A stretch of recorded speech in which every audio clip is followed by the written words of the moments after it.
She was the only woman on the course that day. Think about that for a second, the only one. One range, 10 targets, 20 competitors, all lined up and ready to prove themselves. And yet, in that sea of gear, bravado, and overconfidence, she stood out like a quiet storm on the horizon. Most of the men there didn't even give her a second glance. Why would they? In their minds, she didn't belong. The few who did look at her smirked, as if her very presence was some kind of joke. One man, leaning near the ammo table with his buddy, even muttered with a sneer that she should have brought knitting needles instead of a rifle. Can you imagine? The arrogance of it. He wanted the whole crowd to hear, and they did. She heard too. But did she let it touch her? Did she let her face betray even the slightest flicker of doubt? No. Not even once. She didn't fire back with words. She didn't roll her eyes or raise her voice.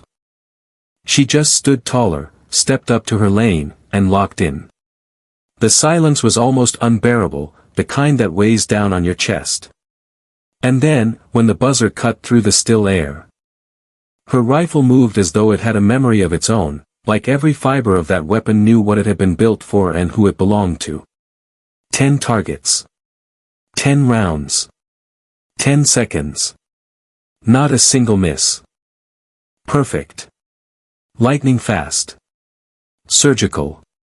And when the echo faded and she lowered her rifle with steady hands, the entire firing line behind her was silent.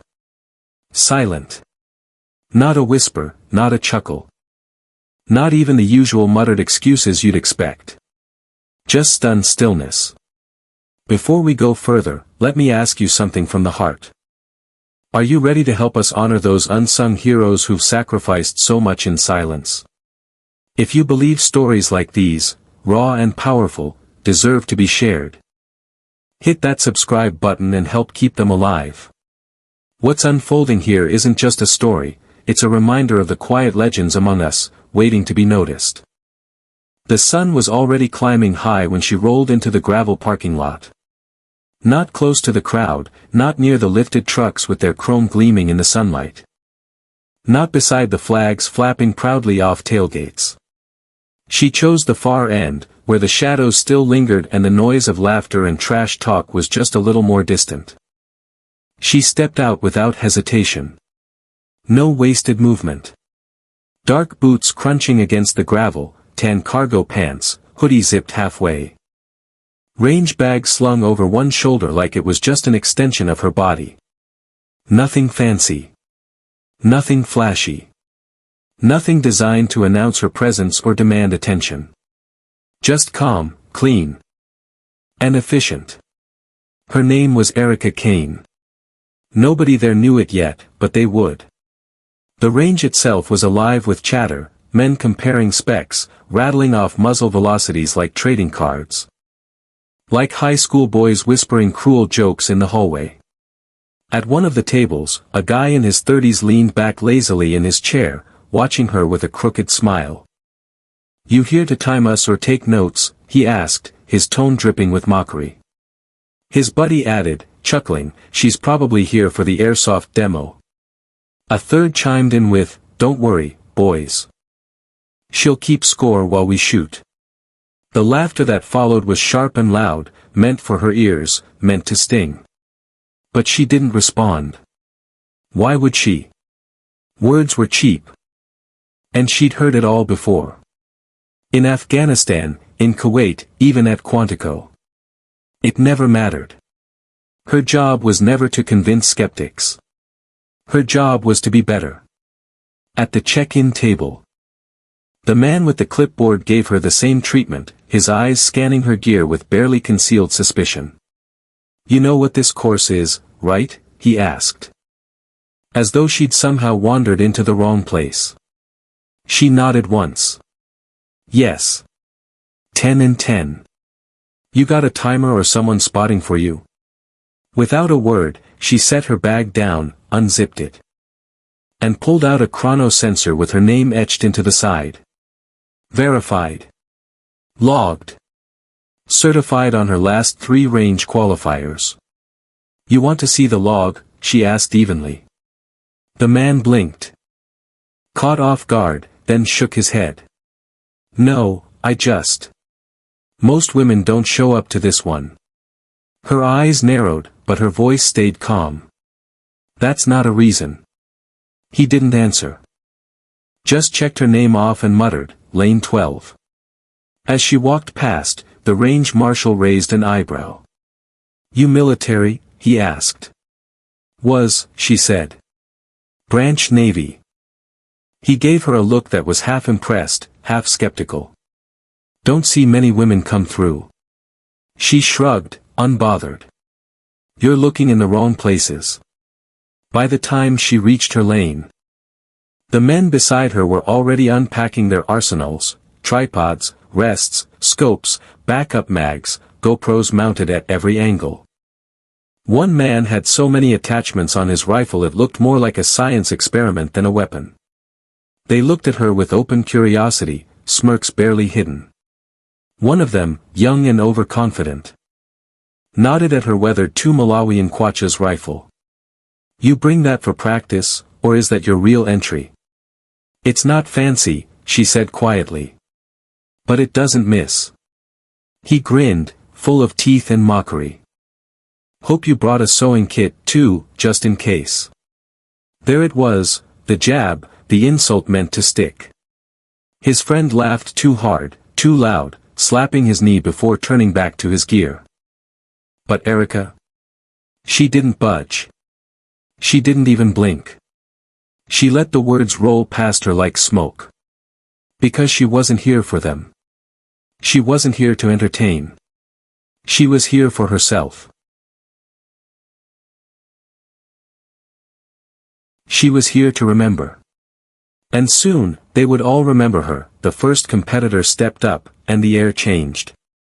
The buzzer sounded, sharp and merciless, and shots rang out.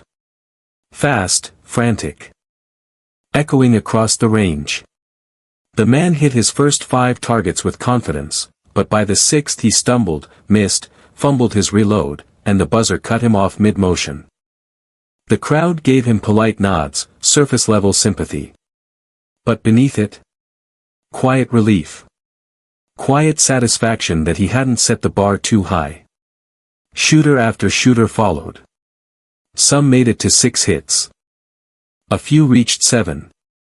But pressure was a cruel master. The 4th shot tripped many. Reloads turned clumsy. Hands shook. Voices muttered excuses about dust in the trigger or the sun in their eyes. The camaraderie was shallow, but the laughter was loud. And all the while, she stood in lane 12, arms crossed, silent, her rifle untouched. By the water cooler, the whispers started. You think she's military? One man asked. Another scoffed. Nah, probably some NRA class dropout. Just trying to prove something. Happens every year. Never ends well. Someone else added. She probably thinks that little negative 12 Malawian Kwachas is gonna do the work for her. They all laughed. And then, inevitably, the cruelest line slipped out again, she should have brought knitting needles instead. She heard. Of course she did. She'd heard worse, in briefing rooms before missions, in hangars before deployments. She'd heard it from men who outranked her. From men who couldn't even carry their own gear. She'd heard it in Afghanistan. On nights when she led teams who doubted her from the start but followed her out because there was no denying her results. Words didn't matter. Delivery did. And when she delivered, no one doubted her again. On lane 5, a man with a $4,000 custom AR strutted forward. His crew lined up behind him like disciples, cheering him on before he even touched the trigger. Gloves with his initials stitched in, a GoPro strapped to his cap, magazines in matching camo pouches. He looked the part. He carried himself like the star of the show. But when the buzzer blared, his shots scattered. 4 hits, 1 graze, 5 misses. His performance collapsed in seconds. Still, he grinned at the crowd. "At least I didn't come here sewing," he called. Earning laughter and claps. And then, of course, someone muttered, "Don't worry, the real show's about to start." Lane 12's got her purse packed and ready. And still, Erica didn't flinch. Didn't load her rifle. Didn't fidget or rehearse. She just breathed. Steady. Calm. Watching. Listening. Timing every buzzer, every shot, every mistake. The wind shifted then. Just a whisper. Barely noticeable, but enough to matter. Enough to drift around off target at the third plate. Nobody else saw it. Nobody else noticed. But she did. But instead recalling something older, deeper. It was as if thought had been replaced by muscle memory long ago. She checked her chamber, tapped the forward assist. And let the rifle rest in her hands. It didn't look like she was holding the 12 Malawian kwachas. No, it looked like it belonged there, as natural as breath, as permanent as bone. A man beside her. She trusted her eyes, her instincts, and the countless hours spent honing them. And then it came, the call that changed the air. Shooter Kane. Lane 12. The officer's voice carried authority. But it was her name that made the laughter stop dead. The moment was electric, charged. Even the guy with the GoPro, who had been treating this challenge like a YouTube stunt, turned his head. Everyone turned. She stepped forward, lifting the 12 Malawian kwachas as if it weighed nothing, but the way she carried it, oh, the way she carried it made something unspoken ripple through the entire line. Her posture wasn't arrogant, not showy. It wasn't stiff either. It was efficient, grounded, a study in controlled power. She didn't waste time pacing, or stretching. Or running her mouth like so many before her. She didn't need theatrics. She simply existed on that line, and somehow her presence filled the space. She angled her hips, planted her lead foot. And took a stance that only a handful of people in that crowd could even recognize. And those who did, their stomachs dropped. Because that stance doesn't come from a weekend course at the local range. It doesn't come from hobby training or YouTube tutorials. It comes from deployments. Shooter ready.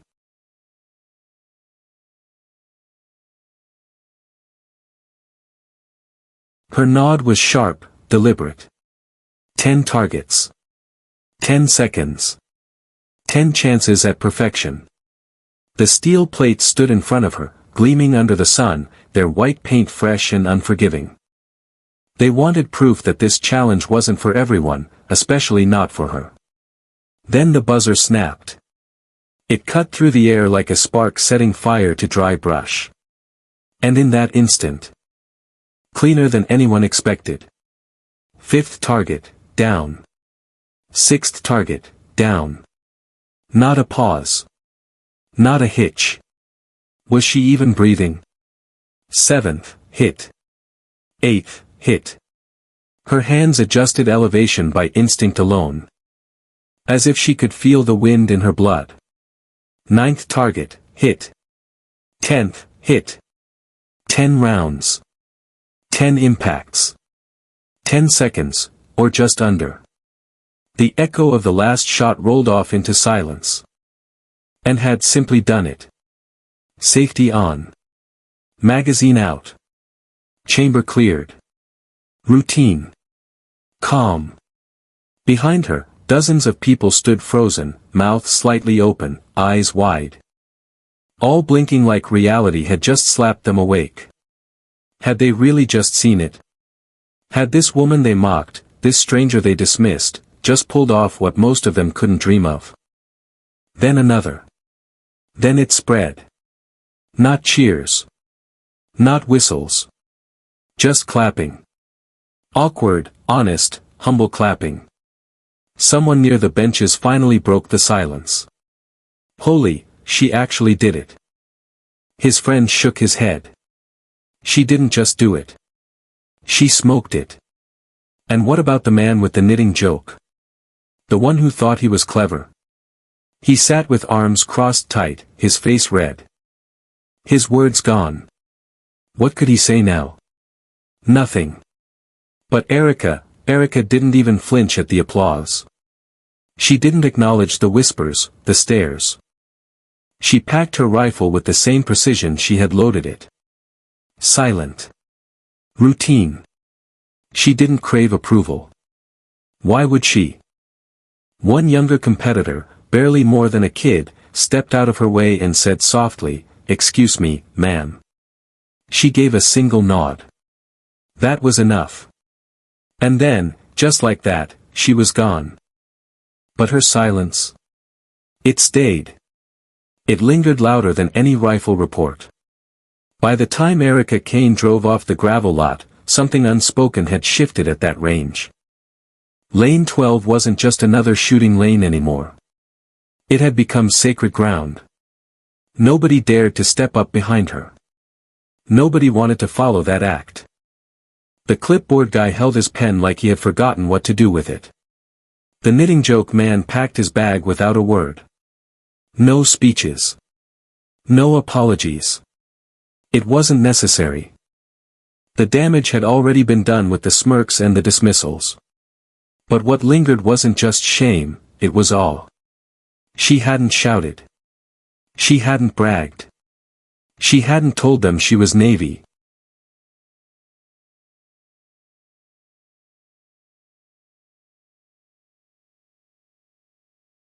Hadn't demanded respect. She didn't need to. Her hands and her steel had spoken volumes. That night, the video surfaced online. Someone had captured the full 10 seconds, no commentary, no cuts. No edits. Just raw footage. Just truth. It was titled simply, Lane 12. That was it. No need for anything else. By morning, it had 50,000 views. Veterans recognized her first. One commented. They expected hesitation. What they got was precision. What they got was 10 rounds in 10 seconds, not a single one wasted. They told her to knit. Instead, she stitched her name into their memory, one flawless shot at a time. I believe life is far too precious to be lived on autopilot, yet so many people fall into routines that strip away joy and meaning. We chase success, money, or recognition, but how often do we pause to ask ourselves, am I truly happy, or am I just surviving? To me, lifestyle is not about material comfort alone, but about balance. Authenticity, and the courage to live in a way that aligns with our deepest values. What troubles me is how society often pressures us into molds, work harder, achieve more, never stop climbing. But isn't true success found in the quiet moments when you feel peace within yourself? Isn't it in the laughter with family, the stillness of a sunrise? Or the pride of overcoming something that once felt impossible? I think we've forgotten that. Socially, I also believe we need more compassion. The world today feels divided. With people quick to judge differences instead of seeking to understand them. Why can't we celebrate uniqueness instead of fearing it? Every person carries a story, a battle, or a dream we cannot see. And when we pause to listen, humanity feels so much richer. At the end of the day, I choose to believe that living fully means embracing imperfection, fighting for what matters. And never losing sight of love and kindness.